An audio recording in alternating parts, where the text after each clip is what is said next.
হাদিসের দলিলের বাইরে যত মাজার আছে সব মাজার ভেঙে গুড়িয়ে দাও। কোরআন হাদিসের বাইরে যত পীরের খানকা আছে সব পীরের খানকা আগুন দিয়ে জ্বালিয়ে দাও। কোরআন হাদিসের সত্যিকার দলিলের বাইরে শায়েখ নামে যত ভণ্ড আছে সব ভণ্ডের আস্তানা গুড়িয়ে দাও।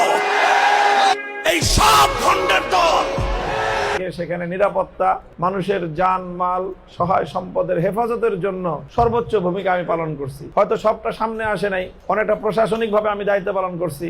প্রশাসনকে বলছি অমুক জায়গায় আপনারা অ্যালার্ট থাকবেন, ওখানে যেন কেউ হাত দিতে না পারে। তো আমি আপনাদের কাছে এটাই আমার পলিসি, আমার কর্মপন্থা এটাই যে আমরা যারা মাজারকে সম্মান করেন আমরাও মাজারকে সম্মান করি।